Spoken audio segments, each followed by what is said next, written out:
بسم اللہ الرحمن الرحیم الحمد للہ وکفی وسلام علی عبادہ الذین اصطفی اما بعد فاعوذ باللہ من الشیطان الرجیم بسم اللہ الرحمن الرحیم وجاہدوا فی اللہ حق جہادہ هو اجتباکم وما جعل علیکم فی الدین من حرج ملۃ ابیکم ابراہیم سبحان ربک رب العزت عما یصفون وسلام علی المرسلین والحمد للہ رب العالمین اللہم صلی علی سیدنا محمد وعلی آل سیدنا محمد وبارک وسلم۔ میرے محترم دوستو اور بھائیو، اللہ تعالیٰ نے ہمیں ایک عظیم الشان دین عطا فرمایا ہے جس کا نام اسلام ہے، اور ہمیں ایک عظیم الشان نبی عطا فرمائے ہیں جن کا نام حضرت محمد صلی اللہ علیہ وسلم ہے۔ اور اللہ تعالیٰ کے ہاں یہ فیصلہ ہو چکا ہے کہ جو اس دین پر چلے گا اور حضرت محمد صلی اللہ علیہ وسلم کی پیروی کرے گا تو وہ دنیا میں بھی کامیاب ہوگا، آخرت میں بھی کامیاب ہوگا، اور جو دین سے ہٹ کر چلے گا اور اپنے نبی کے طریقے سے ہٹ کر چلے گا وہ دنیا میں بھی پریشان اور رسوا اور ذلیل ہوگا، اور مرنے کے بعد بھی پریشان، رسوا اور ذلیل ہوگا۔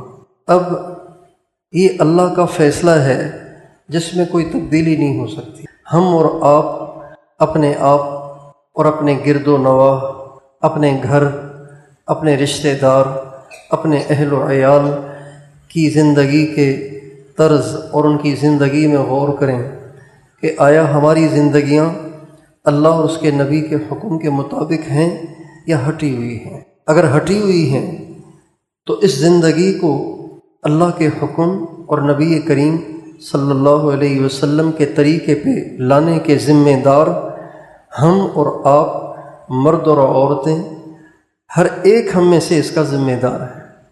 اگر ہم اس ذمہ داری کو نہیں نبھائیں گے تو یہ بات بڑھتے بڑھتے بڑھتے بڑھتے کفر تک بھی پہنچ سکتی ہے۔ چنانچہ دنیا میں ایسے بہت ممالک ہیں جہاں 100% مسلمان تھے، ایک بھی وہاں کافر نہیں تھا، لیکن جب بے دینی وہاں داخل ہوئی اور دینداروں نے اس بے دینی کو ختم کرنے کے لیے محنت اور کوشش نہ کی اور اس کے لیے فکر مند نہ ہوئے تو اس کا نتیجہ یہ ہوا کہ اس بے دینی نے سارے ماحول کو اپنی لپیٹ میں لے لیا، یہاں تک کہ ہوتے ہوتے لاکھوں کی تعداد میں صدیاں گزرنے کے بعد لوگ مرتد ہو گئے۔ بے دینی کی ابتدا صغیرہ گناہوں سے ہوتی ہے، کبیرہ گناہوں سے ہوتی ہے، جھوٹ سے اور دھوکے سے ہوتی ہے، گالی سے، لعن طعن سے ہوتی ہے، اوروں کا حق دبانے سے ہوتی ہے، ماں باپ سے بدتمیزی سے ہوتی ہے، اپنے گھر میں لڑائی اور جھگڑوں سے ہوتی ہے، نمازوں میں سستی سے ہوتی ہے، زکوٰۃ میں کوتاہی سے ہوتی ہے، رمضان کے روزوں میں کوتاہی سے ہوتی ہے۔ یہاں سے اس کی ابتدا ہوتی ہے اور چلتے چلتے چلتے چلتے یہ سلسلہ کفر پہ جا کے ختم ہوتا ہے۔ اس لیے جس دور میں ہم اور آپ چل رہے ہیں یہ دنیا کا سب سے زیادہ پرآشوب اور پرفتن اور خوفناک ترین دور چل رہا ہے۔ ہر طرف فتنے ہی فتنے ہیں، ہر طرف اسلام سے دشمنی اور اسلام سے اسلام کی مخالفت کی سازشیں اور اس کی اسکیمیں ہیں۔ ہم دیکھتے ہیں کہ ہمارے مسلم معاشرے میں، ہمارے مسلم ملک کے اندر بھی، ہمارے مسلم ملک اور مسلم معاشرے کے اندر بھی ایسے جراثیم پیدا ہو گئے ہیں کہ جس سے اسلام سے دشمنی اور اسلام سے مخالفت کا وائرس بڑھتا چلا جا رہا ہے۔ تو ایسے پرفتن دور میں اگر ہم نے اس بات کو ہلکا لیا، اس بات کو چھوٹا لیا تو میرے دوستو بہت بڑے بڑے فتنوں میں مبتلا ہونے کا اندیشہ ہے۔ نبی کریم صلی اللہ علیہ وسلم کا ارشاد ہے، بادروا بالاعمال فتنا کقطع اللیل المظلم۔ آپ فرماتے ہیں کہ ایسے فتنے کہ جو کالی رات کی طرح سیاہ ہوں، ایسے فتنوں کے آنے سے پہلے جتنے نیک کام کر سکتے ہو کر لو۔ کالی رات کی طرح فتنے، تو فتنوں کو کالی رات سے ہمارے نبی نے اس لیے مشابہت دی کہ جیسے کالی رات میں پتہ نہیں چلتا کہ آگے کھڈا ہے یا سیدھا راستہ ہے، سانپ ہے یا رسی ہے، اینٹ ہے یا راستہ صاف اور خالی ہے، پتہ نہیں چلتا۔ آدمی اندھیرے میں ٹھوکریں کھاتا ہے اور اندھیرے میں نقصان اٹھا لیتا ہے۔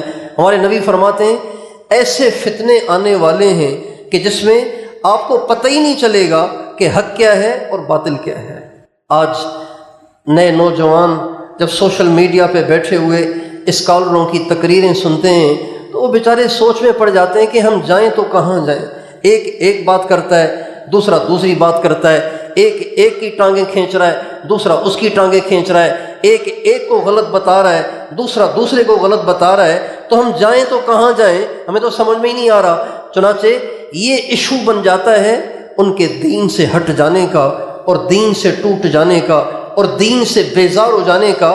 بہت ایسے نوجوان ملتے ہیں جو کہتے ہیں یہ سارا فساد ان مولویوں کا ہے، یہ سارا فساد اس قرآن کا ہے، معاذ اللہ۔ ساری دنیا میں لڑائیاں، جھگڑے، فرقہ واریت اور آپس میں مخالفتیں، ایک دوسرے کے خلاف فتوے، یہ سارا اس قرآن کی وجہ سے، لہٰذا یہ قرآن ہی ٹھیک نہیں ہے۔ یہ مسلمانوں میں ایسے خیالات پیدا ہو رہے ہیں، ایسے جذبات پیدا ہو رہے ہیں۔ ضرورت ہے اس بات کی کہ ہم سب کے سب مل کر اپنے آپ پر، اپنے اہل و عیال پر، اپنے معاشرے پر، اپنے گرد و نواح پر ایسی محنت کریں، ایسی کوشش کریں کہ سب کے سب پورے دین پر چلنے لگ جائیں، سب کے اندر خدا خوفی پیدا ہو جائے، سب کے اندر اللہ کی محبت پیدا ہو جائے، سب کے اندر حضرت محمد صلی اللہ علیہ وسلم سے محبت پیدا ہو جائے، سب کے اندر آخرت کا یقین پیدا ہو جائے۔ اللہ کے سامنے پیش ہونا ہے، اللہ کے سامنے جواب دینا ہے۔ جتنی دنیا میں کرپشن ہو رہی ہے، جتنا دنیا میں کرپشن ہو رہا ہے اور جتنی دنیا میں بددیانتی ہو رہی ہے، اگر خدا کا خوف ہو تو دنیا میں کرپشن رہ سکتا ہے۔ حضرت عمر رضی اللہ تعالیٰ عنہ کے زمانے میں مشک آیا، مال غنیمت میں مشک آیا، تو حضرت عمر سوچ رہے تھے کہ یہ میں کس سے تولوں تو پتہ چلے کہ کس مسلمان کو کتنا دینا ہے اور کس کا کتنا حق بنتا ہے، تولنے سے پتہ چلے گا۔ اب کس سے تلواؤں، تو سوچا کہ گھر والوں سے ہی تلوا لیتا ہوں۔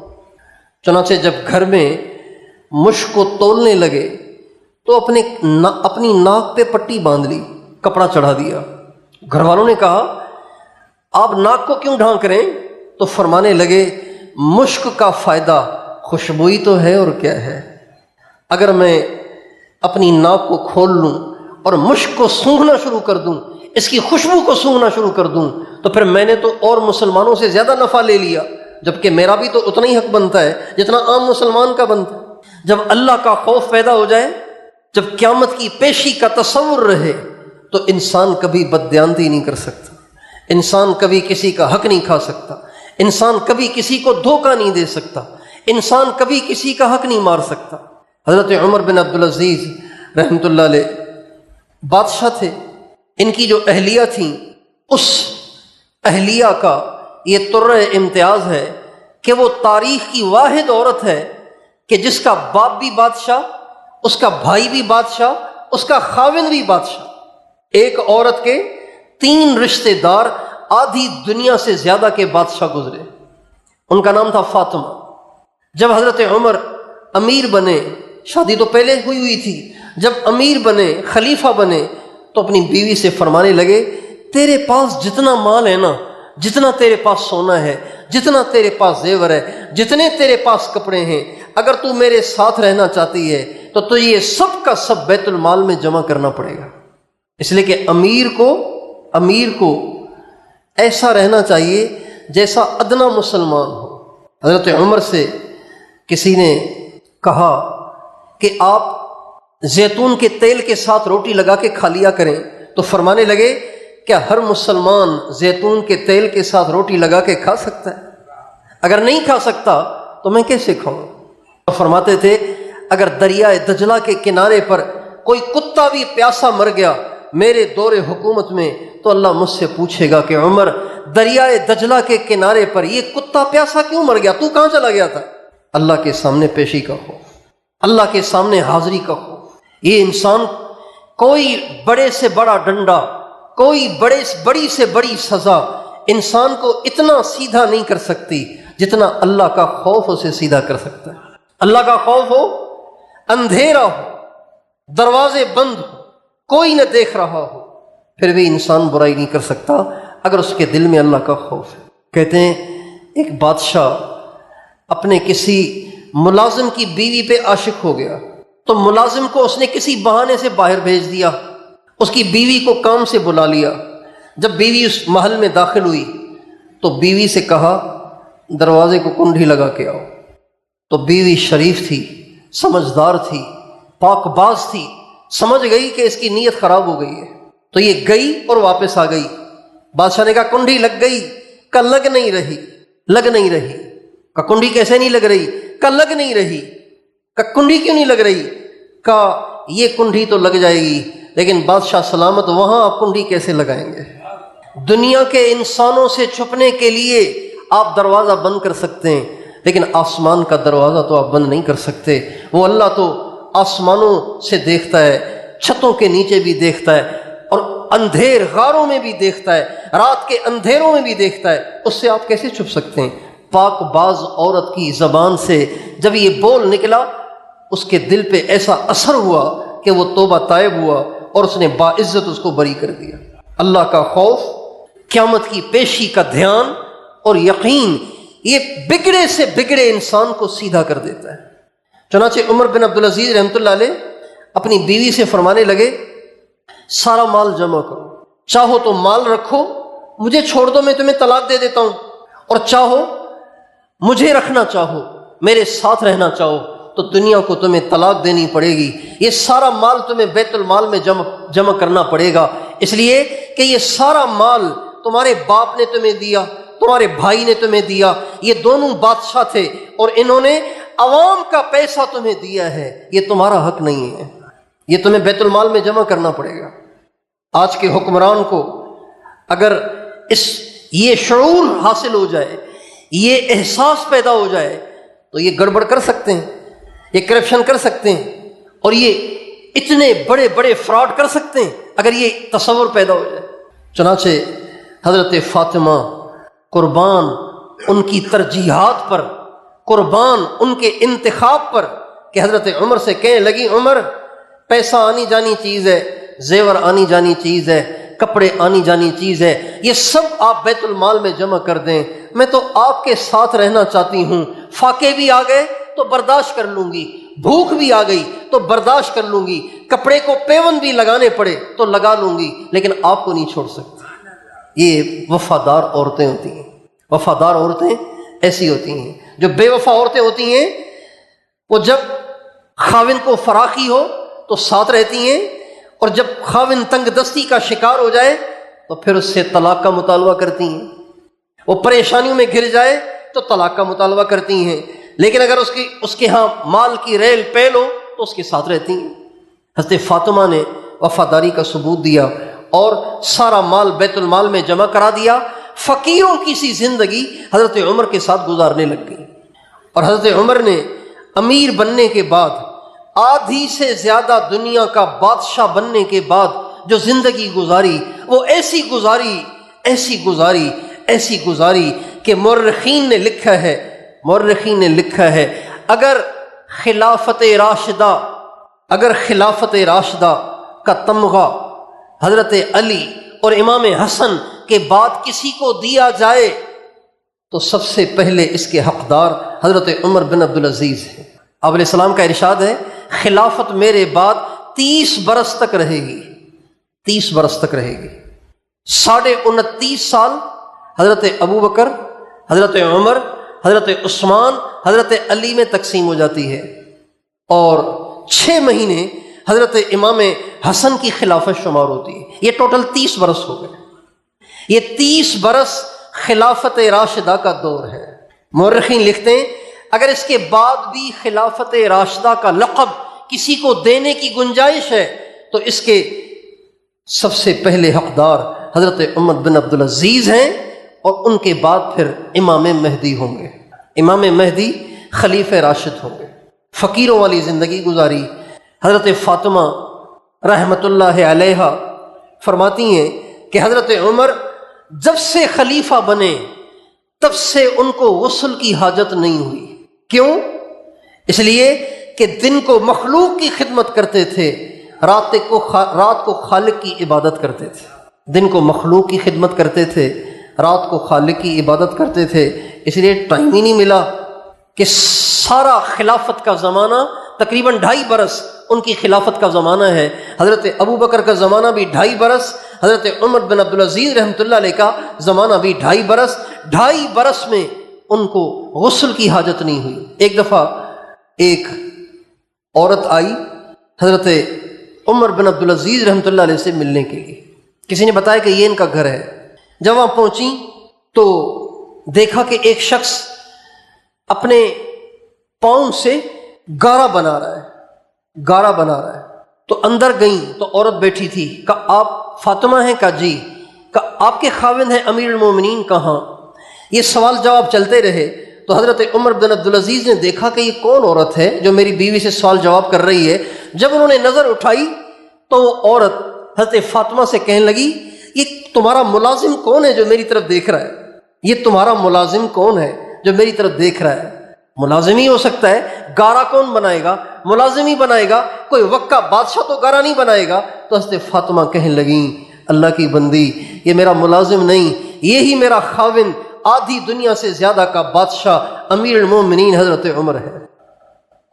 ایک دفعہ گھر میں داخل ہوئے تو ان کی جو بیٹی تھی وہ چہرے پہ کپڑا ڈال کے بات کر رہی تھی، یوں اپنے منہ پہ کپڑا رکھ کے بات کر رہی تھی۔ حضرت عمر نے کہا کپڑا تو ہٹاؤ، کیا کہہ رہی ہو؟ کپڑا تو ہٹاؤ، کیا کہہ رہی ہو؟ تو خادمہ نے کہا امیر المومنین آج آپ کے گھر میں کھانے کے لیے کچھ نہیں تھا، آپ کی بیٹی نے کچے پیاز سے روٹی کھائی ہے، اس لیے منہ میں بدبو آ گئی ہے، اس لیے منہ پہ کپڑا رکھ کے بات کر رہی ہے۔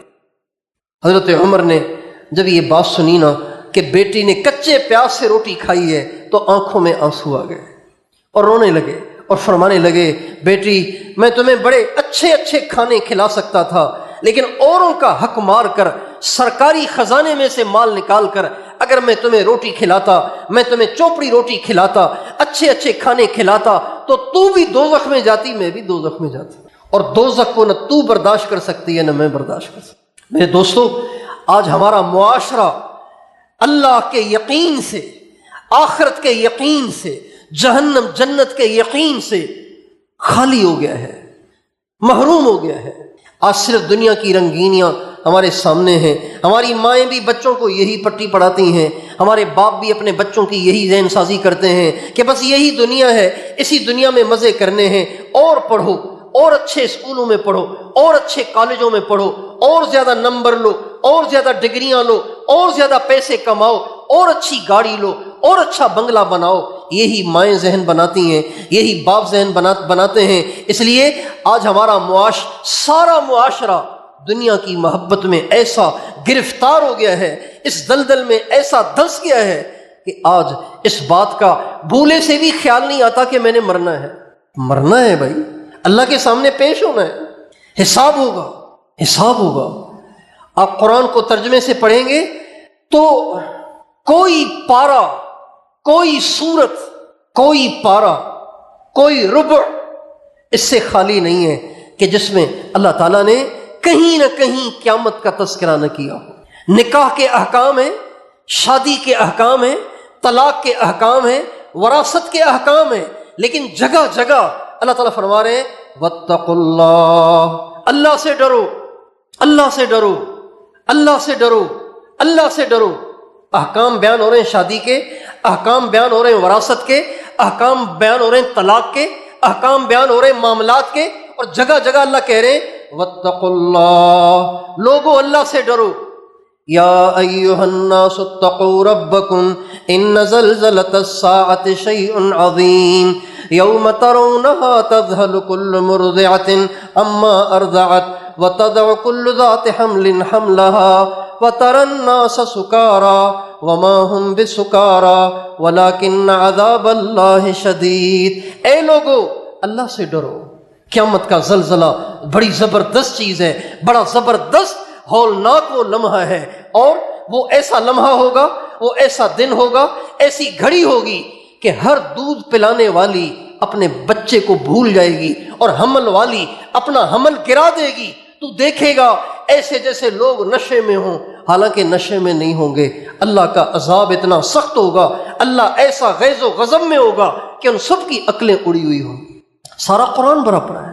القارعۃ ما القارعۃ وما ادراک ما القارعۃ یوم یکون الناس کالفراش المبثوث وتکون الجبال کالعہن المنفوش فاما من ثقلت موازینہ فهو في عيشة راضية وأما من خفت موازينه فأمه هاوية وما أدراك ما هي نار حامية إذا زلزلت الأرض زلزالها وأخرجت الأرض أثقالها وقال الإنسان ما لها يومئذ تحدث أخبارها بأن ربك أوحى لها يومئذ يصدر الناس أشتاتا ليروا أعمالهم فمن يعمل مثقال ذرة خيرا يره ومن يعمل مثقال ذرة شرا يره۔ یہ ساری ذہن سازی ہے ہر مسلمان کی کہ آخرت آپ کو یاد رہنی چاہیے، اللہ پاک کے سامنے پیشی آپ کو یاد رہنی چاہیے، قبر آپ کو یاد رہنی چاہیے، موت ہمیں یاد رہنی چاہیے۔ ہمارے معاشرے سے اس کا تصور ہی ختم ہو گیا ہے، اس طرف دھیان ہی نہیں جاتا۔ ملازم بیٹھے ہوئے ہیں دفتروں میں، کوئی اپنا کام کروانے جاتا ہے، جس کی وہ تنخواہ لے رہے ہیں وہ بھی کام کرنے کے لیے تیار نہیں، کروڑوں کے مطالبے، لاکھوں کے مطالبے، کسی کو خدا کا خوف نہیں کہ یہ لاکھوں روپے لے کر میں نے مرنا نہیں ہے، کروڑوں روپے لے کر میں نے مرنا نہیں ہے، یہ غلط دستخط کر کے اور کروڑوں روپے لے کر میں نے مرنا نہیں، اللہ کے سامنے پیش نہیں ہونا۔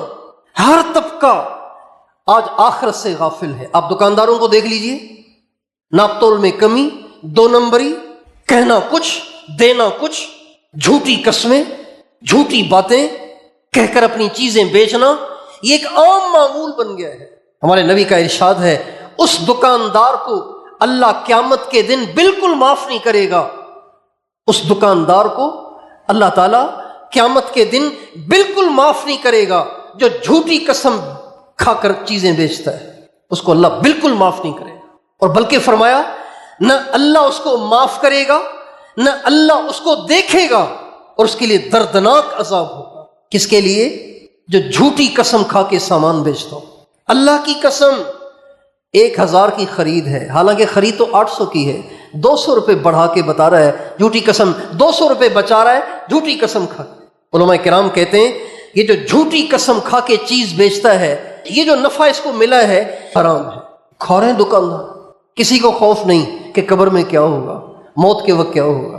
ہمارے نبی کا ارشاد ہے التاجر الصدوق الامین مع النبیین والصدیقین، وہ دکاندار اور وہ بزنس مین جو دو کام کرے وہ قیامت کے دن نبیوں کے ساتھ ہوگا، صدیقین کے ساتھ ہوگا۔ کسی انسان کا سب سے اونچا درجہ یہ ہے کہ وہ نبی ہو، اور نبی بننا اس کا تعلق محنت کے ساتھ نہیں، یہ اللہ کا انتخاب ہے، اللہ جسے چاہے بنا دے۔ اور نبوت کے بعد سب سے اونچا درجہ وہ ہے صدیقیت کا۔ وہ کس کا درجہ ہے؟ صدیقیت کا۔ شہید کا درجہ اس کے بعد ہے، ولایت کا درجہ، ولی کا درجہ اس کے بعد ہے، صالحین کا درجہ اس کے بعد ہے۔ صدیقیت یہ نبوت کے بعد سب سے اونچا درجہ ہے۔ ہمارے نبی فرماتے ہیں میری امت کا وہ دکاندار اور وہ بزنس مین جو کبھی جھوٹ نہ بولتا ہو، کبھی دو نمبری نہ کرتا ہو، قیامت کے دن نبیوں کے ساتھ اور صدیقین کے ساتھ کھڑا کیا جائے گا۔ کتنی بڑی بات ہے۔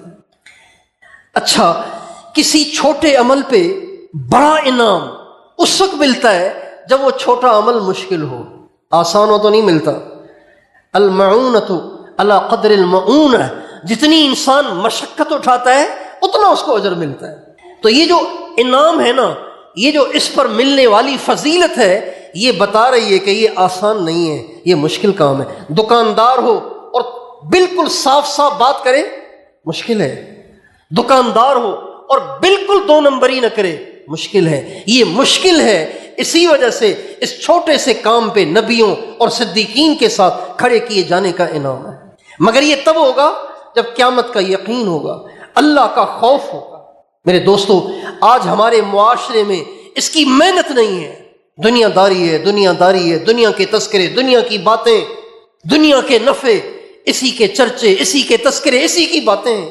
اس لیے یہ ہم سب کی اولین ذمہ داری ہے کہ ہم اپنے معاشرے پر ایسی محنت کریں، ایسی جد و جہد کریں، ایسی کوشش کریں کہ پورے معاشرے میں خدا خوفی آ جائے، قیامت کا یقین آ جائے، اللہ کا دھیان آ جائے، اللہ کا یقین آ جائے، اللہ کی محبت آ جائے، اللہ کے نبی کی محبت آ جائے۔ یہ ہر مسلمان کی ذمہ داری ہے، چاہے وہ پڑھا لکھا ہو، چاہے وہ ان پڑھ ہو، چاہے وہ عالم ہو، چاہے وہ جاہل ہو۔ اللہ تعالیٰ فرماتے ہیں وَجَاهِدُوا فِي اللَّهِ حَقَّ جِهَادِهِ هُوَ اجْتَبَاكُمْ وَمَا جَعَلَ عَلَيْكُمْ فِي الدِّينِ مِنْ حَرَجٍ۔ اللہ تعالیٰ فرماتے ہیں اس کے لیے اتنی کوشش کرو، اتنی کوشش کرو کہ کوشش کا حق ادا ہو جائے۔ اس کے لیے محنت اور کوشش کرنا یہ ہر مسلمان کی ذمہ داری ہے، چاہے وہ پڑھا لکھا ہو، چاہے وہ ان پڑھ ہو، چاہے وہ دیندار ہو، چاہے خود اس سے دین پہ نہ چلا جا رہا ہو، اس کے ذمے ہے کہ وہ اس کی محنت کرے، اس کی کوشش کرے۔ ورنہ جیسے میں نے شروع میں عرض کیا، اگر اس میں سستی برتی گئی تو یہ بے دینی جہاں تک ہے وہاں تک نہیں رہے گی، یہ اپنی ساری حدود کو پار کر کے کفر تک جا پہنچے گی۔ آپ دیکھیں، آج سے 20 سال پہلے بے دینی زیادہ تھی یا آج زیادہ ہے؟ آپ سے پوچھتا ہوں، بولیے بھائی، آج زیادہ ہے نا؟ اور 40 سال پہلے اس سے بھی کم تھی، 50 سال پہلے اس سے بھی کم تھی۔ حالانکہ کتنی محنت ہو رہی ہے، کرنے والے کتنی محنت کر رہے ہیں، تبلیغ والے ساری دنیا میں جماعتیں پھیلی ہوئی ہیں، علماء ممبروں پہ بیٹھ کے اور مصلوں پہ بیٹھ کے درس دے رہے ہیں، بیان کر رہے ہیں، تقریریں کر رہے ہیں، جلسے ہو رہے ہیں۔ لیکن چونکہ ہر مسلمان اس کو اپنی ذمہ داری نہیں سمجھتا، اس لیے ایک چھوٹا سا طبقہ اگر محنت کر بھی رہا ہے تو ان کی محنت کا وہ اثر جو ظاہر ہونا چاہیے، جس سے دنیا میں انقلاب آ جائے، وہ نہیں ہو رہا، اس لیے کہ ہر ایک نہیں کر رہا۔ آگ لگ گئی سارے گھر کو، بجھا رہا ہے ایک آدمی، بھائی کیسے بجھے گی؟ تو سارے بجھائیں گے تو بجھے گی نا۔ گاڑی پھنس گئی ہے کھائی میں اور دھکا دے رہا ہے ایک آدمی یا دو آدمی، یہ دو آدمیوں کے دھکا دینے سے گاڑی نہیں نکلے گی، ساری سواریوں کو اتر کے دھکا لگانا پڑے گا۔ اس کو کہا وَجَاهِدُوا فِي اللَّهِ حَقَّ جِهَادِهِ، سب کے سب پوری کوشش کرو، پوری کوشش کرو۔ تو بھائی میں اور آپ اس کی نیت کریں کہ ہم اپنے معاشرے میں تبدیلی لائیں، اپنے آپ میں، اپنے گھر میں، اپنے اہل و عیال میں، اپنے گرد و نواح میں، ہر طرف ایسی محنت اور کوشش کریں کہ سب میں اللہ کا خوف پیدا ہو جائے، اللہ کے سامنے پیشی کا یقین پیدا ہو جائے۔ اور مائیں اپنے بچوں کا یہ ذہن بنائیں، باپ اپنے بچوں کا یہ ذہن بنائیں، اپنے گھروں میں اس کی محنت اور کوشش کریں، اس کی ذہن سازی کریں، اپنے بچوں کا یہ ذہن بنائیں، بیٹا دنیا کی رنگینیاں کچھ نہیں ہیں، یہ 4 دن کی چاندنی ہے، مرنے کے بعد تو قبر میں جانا ہے، قبر جنت کا باغ ہے یا جہنم کا گڑھا ہے، اور وہ نیک عمل سے جنت کا باغ بنے گی، اور برے اعمال کریں گے تو وہ قبر جہنم کی آگ کا گڑھا بنے۔ یہ ہر ماں، ہر باپ اپنے ہر بچے کا ذہن بنائے، یہ ذہن نہیں بنایا جا رہا، اس لیے بچوں کے عجیب عجیب شوق ہیں۔ ایک ساتھی سے ملاقات ہوئی بازار میں، بکری بیچنے جا رہا ہے۔ یہ جو ہمارے ہاں مری بلوچ رہتے ہیں نا، جام شوروں کی طرف بھی رہتے ہیں اور یہ خانوٹ کی طرف بھی رہتے ہیں، مری بلوچ غریب ہوتے ہیں، جھوپڑیوں میں رہتے ہیں، کھانا بدوش ہوتے ہیں، جہاں مزدوری مل جائے وہاں گھر بنا دیتے ہیں، جھوپڑے بنا لیتے ہیں، چھپر بنا لیتے ہیں۔ تو وہ بیچارہ بکری بیچنے جا رہا ہے، اب ان کے پاس ہوتی ہی بکریاں ہیں پلنے کے لیے، بکری بیچنے جا رہا ہے۔ ان سے پوچھا بکری بیچنے کیوں جا رہے ہو؟ یہ تو آپ کا معاش تو یہی ہے کہ لگا بچہ پیچھے پڑا ہوا ہے کہ ابو موبائل چاہیے، تو اور تو کچھ ہے نہیں، موبائل خریدنے کے لیے بکری بیچنے جا رہا ہوں۔ ایسا نشہ، ایسا جنون کہ ذریعے معاش کو بیچ کر موبائل لیا جا رہا ہے، کمپیوٹر لے رہے ہیں، لیپ ٹاپ لے رہے ہیں، موبائل لے رہے ہیں، اور نئے یہ جو نئی مشینیں آئی ہیں، آئے دن موبائل۔ ہمارے ایک دوست ہیں، ان کی دکان ہے موبائل کی، آئی فون کی دکان ہے۔ کہنے لگے دکان کھولنے سے پہلے میں سوچتا تھا کہ کھول تو رہا ہوں لیکن خریدے گا کون؟ اتنی مہنگائی ہو گئی ہے، لوگوں کے پاس روٹی کے لیے پیسے نہیں ہیں، تو مجھ سے آئی فون کون خریدے گا؟ ایپل، وہ جو 1.5 لاکھ کا موبائل ہوتا ہے، 2 لاکھ 4 لاکھ 8 لاکھ تک کا موبائل ہوتا ہے۔ کہنے لگے لیکن جب دکان کھولی تو پتہ چلا کہ لوگوں کے پاس بہت پیسہ ہے۔ پھر کہنے لگے آئے دن لوگ میرے پاس آتے ہیں کہ سر میرا موبائل بھی چینج کرنا ہے، بیگم کا بھی چینج کرنا ہے، بیٹی کا بھی چینج کرنا ہے، 1 سال ہو گیا ہے موبائل کو، اب مزید نہیں رکھا جا رہا، دل بھر گیا ہے۔ یہ ہمارے شوق ہیں۔ یہ شوق کہاں سے آئے؟ ہم نے صحیح شوق کی ذہن سازی نہیں کی۔ اور ایک صحابہ ہے، آپ غزوہ بدر کا موقع ہے، چھوٹے چھوٹے بچے نبی پاک صلی اللہ علیہ وسلم کے پاس آ کے کہہ رہے ہیں یا رسول اللہ مجھے بھی لے چلیں نا، مجھے بھی لے چلیں، مجھے بھی لے چلیں۔ آپ فرما رہے ہیں نہیں نہیں، تمہاری عمر کم ہے، تم ابھی چھوٹے ہو، تم ابھی کمزور ہو، واپس جاؤ۔ بچے رو رہے ہیں کہ ہمیں اللہ کے راستے میں لے جایا جائے، ہم اپنی جان کے نذرانے پیش کریں، اللہ کے راستے میں ہماری گردنیں کٹ جائیں۔ یہ بچوں کے جذبات ہیں حضور کے زمانے میں ہیں۔ ایک چھوٹا بچہ پنجوں کے بل کھڑے ہو کر اپنا قد لمبا دکھا رہا ہے، رسول اللہ دیکھیں میرا قد کتنا لمبا ہے، آپ مجھے لے جائیں نا اللہ کے راستے۔ اور اللہ کا شکر ہے ہم ایسے دور میں آ گئے ہیں، ہم ایسے دور میں آ گئے ہیں، ہم ایسے دور میں آ گئے ہیں، آپ سن رہے ہیں، سارے پیچھے والے سن رہے ہیں، ہم ایسے دور میں آ گئے ہیں کہ ابھی یہ واقعات صرف کتابوں کی حد تک محدود نہیں، غزہ میں یہ سارے واقعات روزانہ پیش آ رہے ہیں۔ اللہ کا شکر ہے ہم ایسے زمانے میں آ گئے، ایسے دور میں آ گئے کہ وہ قربانیاں جو صحابہ کی سن کر، وہ جذبات جو صحابہ کے سن کر ہم سوچتے تھے اچھا ایسے بھی ہو سکتا ہے، ایسے بھی ہو سکتا ہے، ہمیں اس کا یقین نہیں آتا تھا۔ آج کرنے والے وہ کر کے دکھا رہے، کرنے والے وہ کر کے دکھا رہے۔ ایک باپ جس کی پوری فیملی 24 افراد پر مشتمل فیملی، سب کی لاشیں پڑی ہوئی ہیں، اور وہ باپ کہہ رہا ہے اے اللہ تو نے یہ بھی لے لیے تو میں بھی جان دینے کے لیے تیار بیٹھا ہوں، میری بھی جان لے لے، جیسے تو نے ان کو قبول کیا مجھے بھی قبول کر۔ ایک ماں، اس کے میں نے خود ویڈیو دیکھی، ایک بوڑھی ماں، اس کے 4 بیٹے شہید ہوئے اور وہ کہہ رہی ہے مجھے فخر ہے، مجھے فخر ہے، مجھے فخر ہے، میں 4 شہیدوں کی ماں۔ ایک ہم ہیں، ایک وہ ہے۔ ہمارے بے دین اور ہمارے دین مخالف اور ہمارے دین بیزار، ہمارا دین بیزار طبقہ تو سمجھ رہا ہے کہ وہ پاگل ہے، خام خواہ اتنی بڑی طاقت سے ٹکر لے لی۔ بھائی کس نے کہا تھا کہ سانپ پہ اپنا پاؤں رکھو؟ اسرائیل تو دنیا کی سب سے مانی ہوئی طاقت ہے، کس نے کہا تھا ان سے پنگا لو؟ دین بیزار لوگ تو یوں کہہ رہے ہیں، لیکن ہم یوں کہتے ہیں فَسَوْفَ تَرَىٰ إِذَا انْكَشَفَ الْغُبَارُ أَفَرَسٌ تَحْتَ رِجْلِكَ أَمْ حِمَارُ۔ ذرا زمانے کا غبار چھٹنے تو دو، ان قریب پتہ چل جائے گا کہ کون گھوڑے پہ سوار تھا، کون گدھے پہ سوار تھا۔ ان قریب وہ وقت آنے والا ہے، وہ زمانہ آنے والا ہے، وہ دن آنے والا ہے کہ اسلام کا بول بالا ہوگا، امت مسلمہ کا بول بالا ہوگا، اسرائیل اور اس کے ہم نواؤں کا اللہ نام و نشان مٹائے گا، اللہ ان کو تہس نہس اور تباہ و برباد کرے گا۔ وہ دن دور نہیں ہے، وہ دن بہت قریب آ گیا ہے، بہت قریب آ گیا ہے، بہت قریب آ گیا ہے۔ لیکن یہ دیکھنا ان کو نصیب ہوگا کہ جن کے دل میں اللہ اور اس کے نبی کی محبت ساری کائنات سے زیادہ ہوگی، اللہ کے نام پہ جان دینے کا جذبہ جن کے دلوں میں موجزن ہوگا، وہ یہ دن دیکھ پائیں گے، وہ یہ دن دیکھ پائیں گے۔ اس لیے میرے دوستوں، میں اور آپ اپنے ماحول معاشرے پہ محنت کریں، اپنے گھر پہ محنت کریں، اپنے آپ پہ محنت کریں، اتنی محنت کریں، اتنی محنت کریں، اتنی محنت کریں کہ ہمارے دل میں کوئی جذبہ نہ رہے، کوئی دھیان خیال نہ رہے، کوئی آرزو ارمان نہ رہے، بس یہی جذبہ ہو یا اللہ تو راضی ہو جائے اور تیرے نام پہ کوئی جان دینے کا موقع مل جائے تو میں بھی جان دے کے تیرے دربار میں سرخروئی حاصل کروں۔ اتنی ہمیں اپنے آپ پہ، اپنے معاشرے پہ محنت کرنی ہے۔ آپ سارے بھائی اپنے ماحول معاشرے پر، اپنے آپ پر محنت کرنے کے لیے تیار ہیں انشاءاللہ؟ اللہ تعالیٰ مجھے بھی توفیق دے، آپ کو بھی۔